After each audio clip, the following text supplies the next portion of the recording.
Hai, selamat datang di Sabar Talks, tempat di mana kisah hidup jadi pelajaran berharga.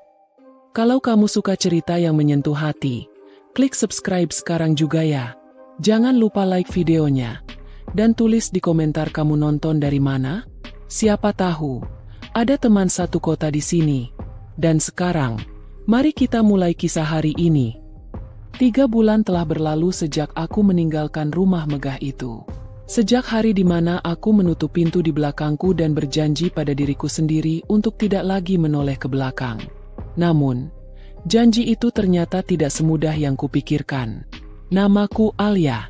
Kini aku tinggal di sebuah kota kecil di pinggiran, jauh dari hiruk-pikuk ibu kota dan segala kenangan tentang Arka.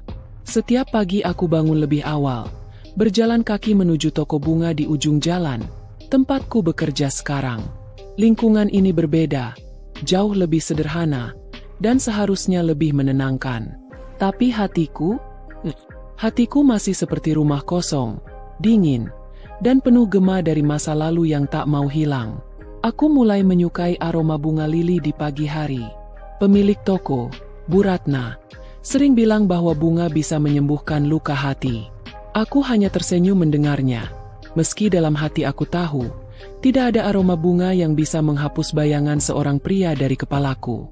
Pria itu adalah Arka. 3 bulan hidup bersamanya telah mengubahku.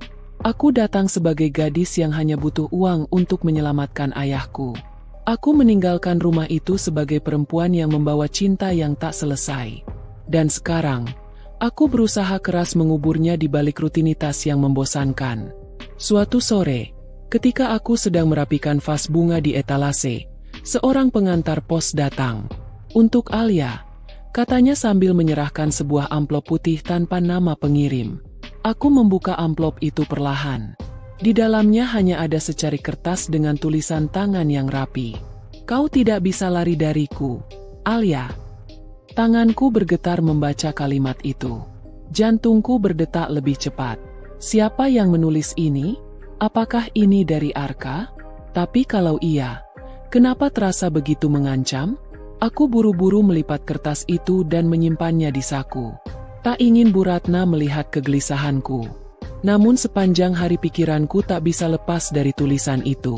Malamnya, aku duduk di tepi ranjang kecil di kamar kosku. Kertas itu kuletakkan di meja, menatapnya lama. Rasanya seperti mata tak terlihat sedang mengawasi setiap gerak-geriku. Apakah benar aku tidak bisa lari dari masa lalu? Beberapa hari berikutnya, kejadian aneh mulai terjadi. Ada bayangan orang di ujung jalan yang terasa selalu mengikuti ketika aku pulang kerja. Setiap kali aku menoleh, sosok itu menghilang di antara gang.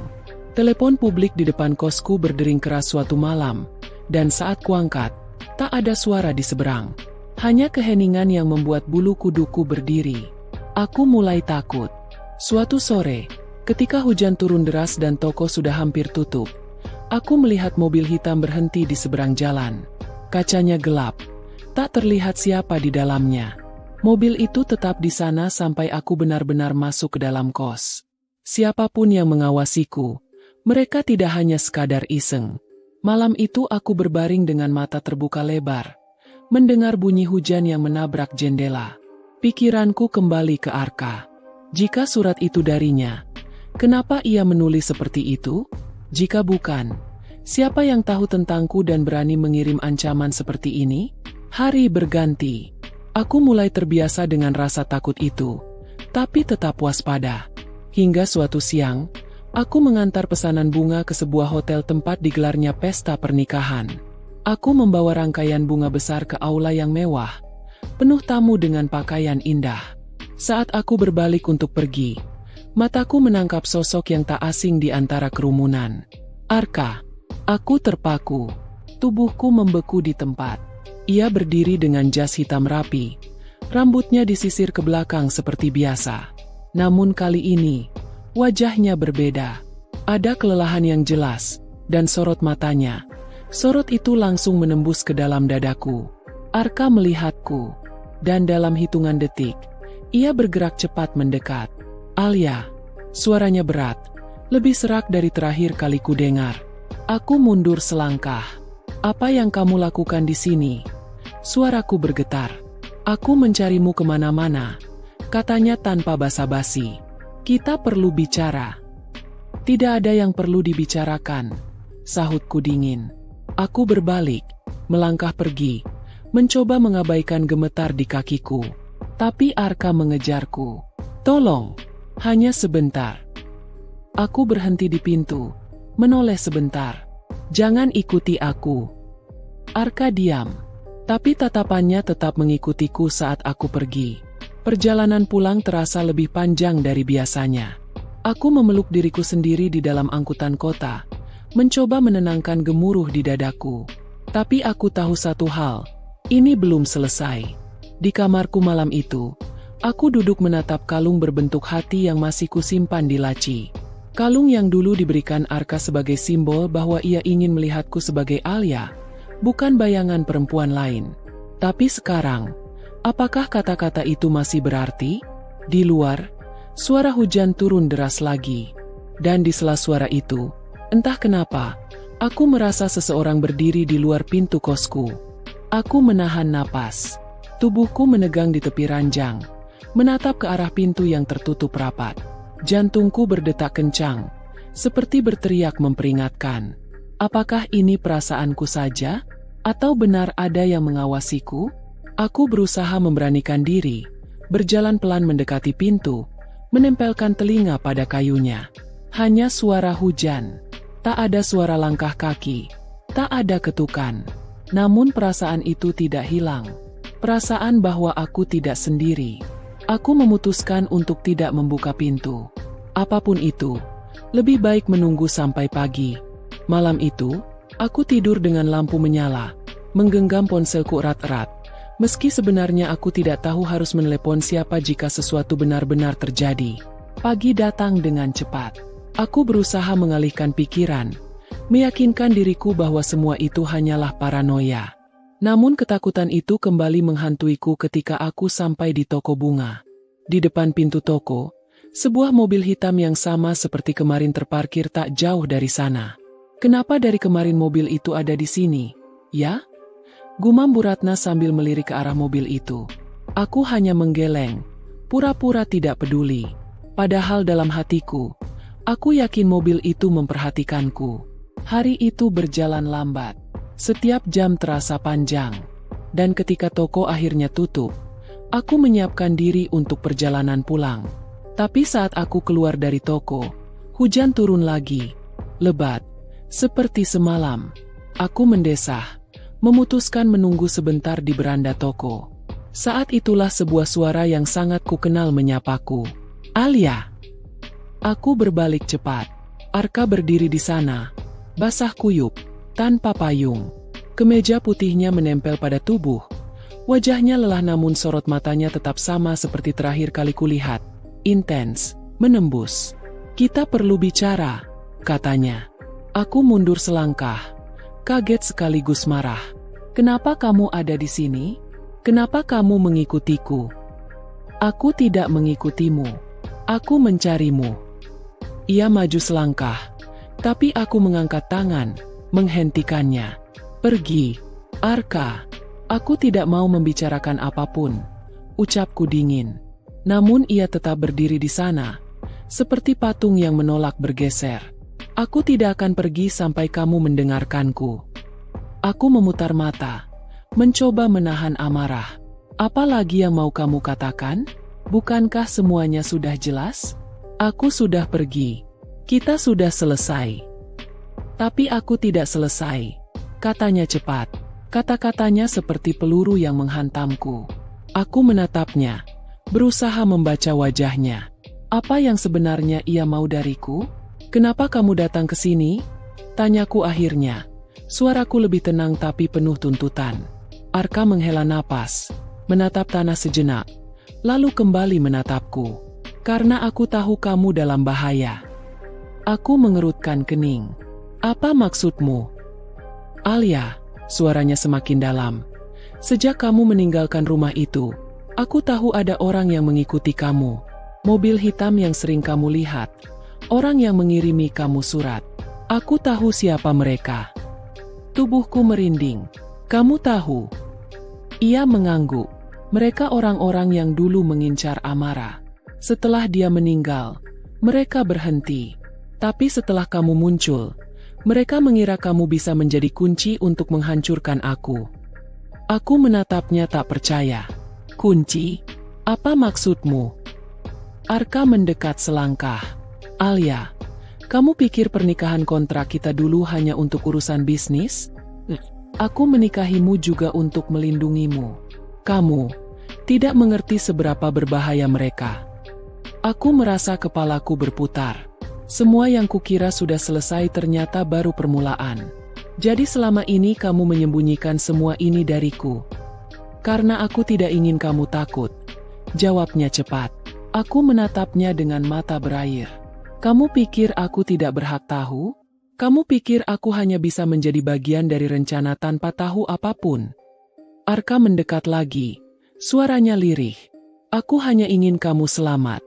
Alia, itu saja. Aku mundur, mencoba menjauh dari tatapan itu. Kalau begitu, kenapa kamu tidak membiarkanku pergi?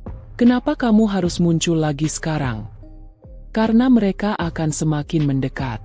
Dan aku tidak akan membiarkanmu sendirian menghadapi mereka. Aku membisu. Semua kata-katanya masuk ke dalam kepalaku seperti badai. Beri aku kesempatan, kata Arka akhirnya. Aku tahu kamu marah. Tapi kamu harus percaya, aku di sini bukan hanya karena masa lalu kita. Aku di sini karena aku peduli padamu. Aku ingin menolak, ingin menyuruhnya pergi dan tidak pernah kembali. Tapi ada sesuatu dalam suaranya yang membuatku tidak bisa melakukannya. Aku melirik ke arah mobil hitam yang masih terparkir tak jauh dari toko. Jika benar apa yang dikatakannya, berarti selama ini aku memang sedang diawasi. Dan itu berarti aku benar-benar dalam bahaya. Arka meraih tanganku perlahan. Alia, izinkan aku melindungimu. Setidaknya kali ini, biarkan aku melakukan hal yang benar. Aku menatap tangannya yang menggenggamku. Dingin, basah oleh hujan, tapi terasa nyata. Dan di antara ketakutan, kebingungan, dan amarah, aku tahu satu hal. Apapun yang sedang terjadi, aku tidak akan bisa menghadapinya sendirian. Kalimat itu terus terngiang di kepalaku sepanjang malam. Hujan di luar masih turun deras, menambah sesak udara di kamar kos kecilku. Aku duduk di tepi ranjang, menatap kalung berbentuk hati yang dulu diberikan Arka. Sudah berapa kali aku berusaha menanggalkan semua yang berhubungan dengannya.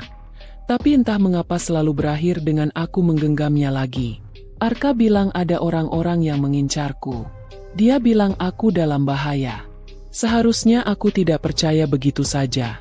Tapi semua kejadian akhir-akhir ini, dari mobil hitam itu sampai surat ancaman, membuat ucapannya terdengar masuk akal. Tepat pukul 9 malam, ponselku bergetar. Pesan dari nomor tak dikenal masuk. Kamu pikir bisa bersembunyi di kota kecil? Kami selalu tahu di mana kamu berada. Darahku terasa berhenti mengalir. Tanganku gemetar membaca pesan itu. Siapa mereka? Apa yang mereka inginkan dariku? Tak menunggu lama, aku memutuskan menghubungi Arka. Meski ada bagian dari diriku yang masih marah, aku tidak punya pilihan. Ia mengangkat telepon di dering pertama. Alia? Suaranya terdengar tegas, seperti sudah menunggu dariku. Ada pesan. Mereka tahu aku di sini. Suaraku bergetar, hampir terisak. Aku akan ke sana sekarang. Jawabnya cepat. Kuncilah pintu. Jangan buka untuk siapapun. Aku di jalan. Aku berdiri di balik pintu, memeluk diriku sendiri. Setiap bunyi dari luar membuatku tersentak. Malam itu terasa panjang, sampai akhirnya suara ketukan di pintu membuatku membeku. Itu aku. Suara Arka. Aku membukanya perlahan, memastikan wajah itu benar-benar wajahnya. Arka berdiri di depan pintu dengan jas hujan basah. Mata tajamnya langsung menyapu isi kamar. Kemas barang-barangmu. Kita tidak bisa tinggal di sini lagi. Apa maksudmu? Tanyaku panik. Mereka sudah menemukanmu. Kita harus pindah ke tempat yang lebih aman. Jawabnya singkat. Aku tidak sempat membantah. Dalam waktu setengah jam, aku sudah duduk di kursi penumpang mobilnya. Jalanan malam basah oleh hujan. Lampu kota berpendar samar di kaca mobil. Arka, suaraku memecah keheningan. Siapa sebenarnya mereka? Kenapa mereka mengincarku? Arka terdiam lama sebelum akhirnya menjawab. Kamu ingat Amara? Aku mengerutkan kening. Istrimu yang sudah meninggal. Ia mengangguk. Kematian Amara bukan kecelakaan. Itu pembunuhan. Jantungku seakan berhenti berdetak. Apa? Setahun lalu, aku dan Amara terlibat dalam proyek besar yang membuat banyak orang ingin menghancurkan kami. Setelah dia meninggal, aku pikir mereka sudah berhenti. Tapi ketika kamu masuk ke hidupku, mereka mengira kamu tahu sesuatu. Atau setidaknya, kamu bisa dipakai untuk membuatku hancur. Aku menatapnya tak percaya. Jadi, pernikahan kontrak itu semua bukan hanya soal bisnis. Arka menoleh ke arahku sejenak. Awalnya iya, aku butuh istri untuk alasan bisnis. Tapi juga untuk alasan keamanan. Dengan menikahimu, aku bisa memberimu perlindungan tanpa mereka curiga. Tubuhku bergetar. Jadi selama ini, aku bukan hanya istri kontrak. Aku adalah perisai hidup. Kenapa kamu tidak bilang dari awal? Tanyaku lirih. Mataku panas menahan air mata. Karena aku tidak ingin kamu takut. Jawabnya. Dan karena aku tidak tahu bagaimana mengatakannya tanpa membuatmu lari dariku. Aku memalingkan wajah, menatap keluar jendela. Perasaanku kacau. Marah, takut, tapi juga ada bagian dari diriku yang merasa lega karena akhirnya tahu kebenaran. Mobil berhenti di depan sebuah villa di pinggiran kota. Bangunan besar dengan pagar tinggi, dijaga beberapa orang berseragam. Arka membawaku masuk, memastikan semua pintu terkunci rapat. Mulai sekarang kamu tinggal di sini, katanya. Tidak ada yang bisa masuk tanpa sepengetahuanku. Aku berdiri di ruang tamu yang luas, merasa seperti kembali ke masa lalu, ke rumah besar tempat aku pernah menjadi istri kontrak. Bedanya, kali ini aku tahu alasannya. Arka, panggilku. Ia menoleh. Kenapa kamu peduli padaku? Tanyaku, menatap matanya. Kalau ini semua hanya urusan mereka, kenapa kamu repot-repot melindungiku? Aku bahkan tidak ada hubungannya dengan hidupmu lagi. Arka terdiam lama. Lalu ia melangkah mendekat, berdiri hanya beberapa sentimeter dariku. Karena kamu sudah menjadi bagian dari hidupku, Alia, katanya pelan. Aku tidak bisa membiarkanmu terluka. Tidak sekarang. Tidak setelah semua ini. Mataku berkaca-kaca. Kata-katanya membuatku ingin percaya, meski bagian dari diriku masih ragu. Malam itu, aku tidur di kamar tamu villa itu. Tapi mataku sulit terpejam. Pikiranku dipenuhi rahasia-rahasia baru yang terungkap. Dan satu pertanyaan yang terus menghantui. Jika benar mereka yang membunuh Amara sekarang mengincarku, apa yang akan terjadi padaku selanjutnya? Dan apakah aku benar-benar bisa percaya pada Arka?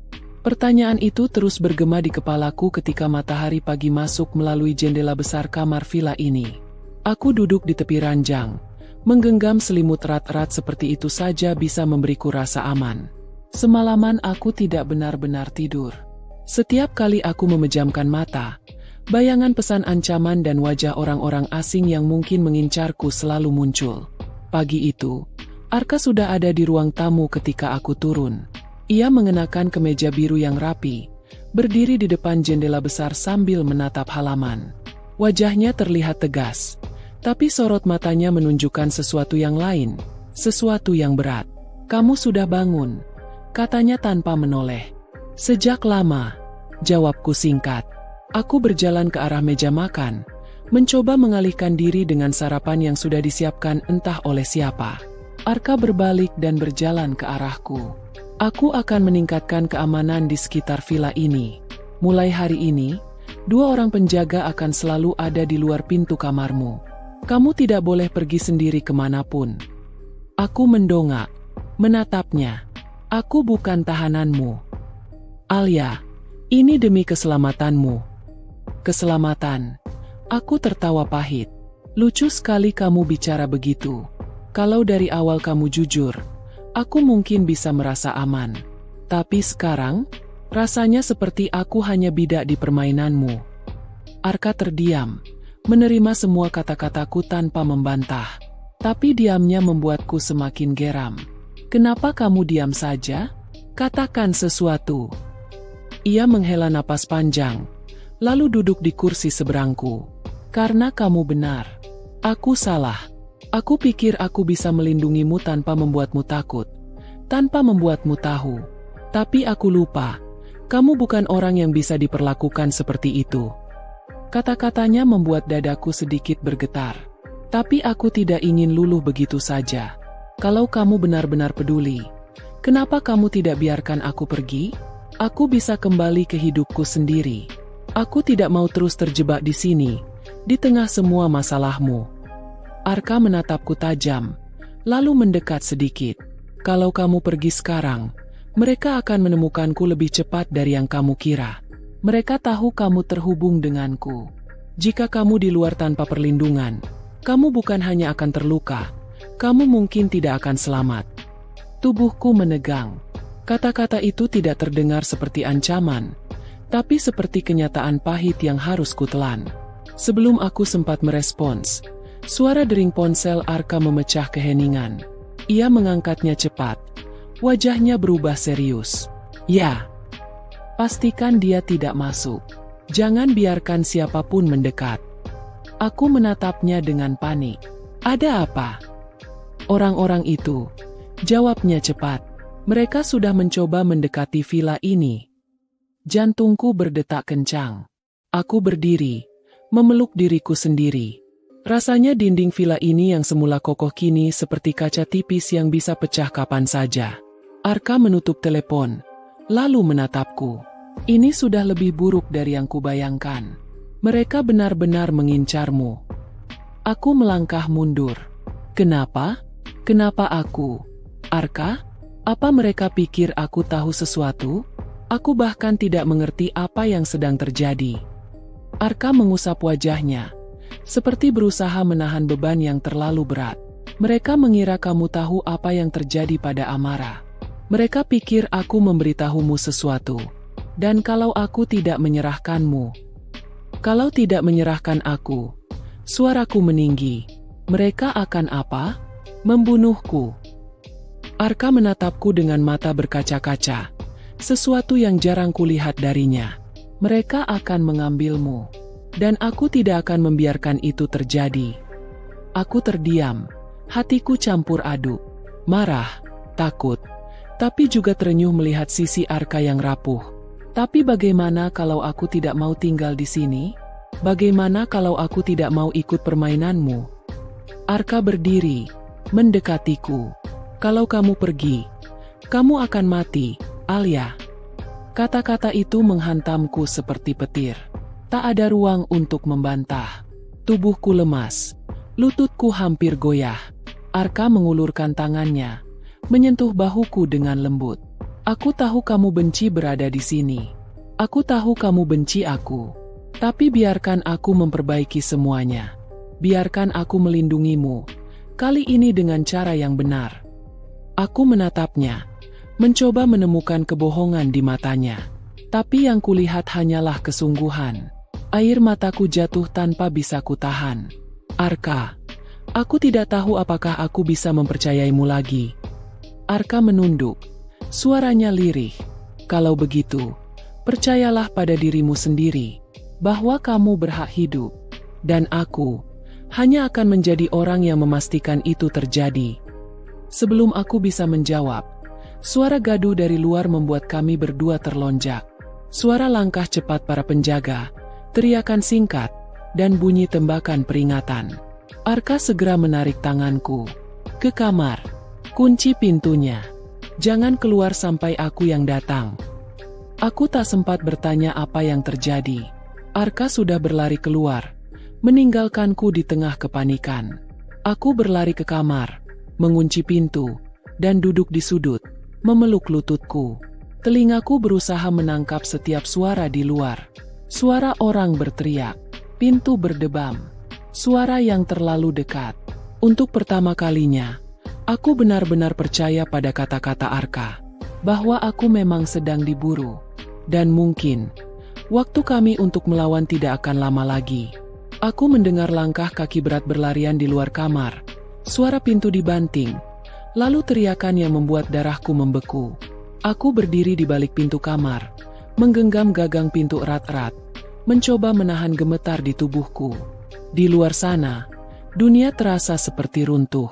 Tiba-tiba 3 ketukan keras menghantam pintu. "Alia, ini aku." Suara Arka. Aku buru-buru membuka pintu. Arka berdiri di sana dengan wajah pucat dan napas terengah-engah. Kemejanya berlumuran lumpur. Ada bekas darah kering di lengannya.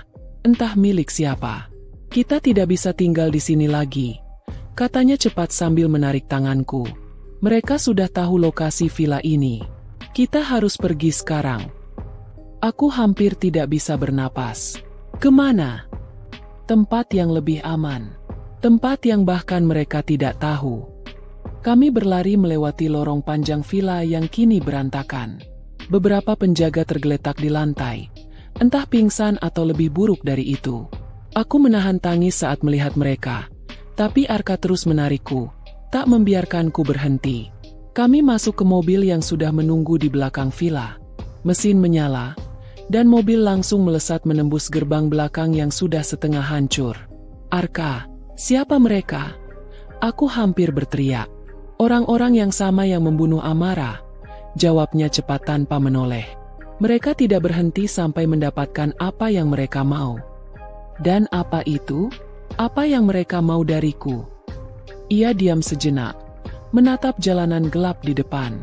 "Mereka tidak peduli siapa kamu. Mereka hanya tahu kamu berharga bagiku.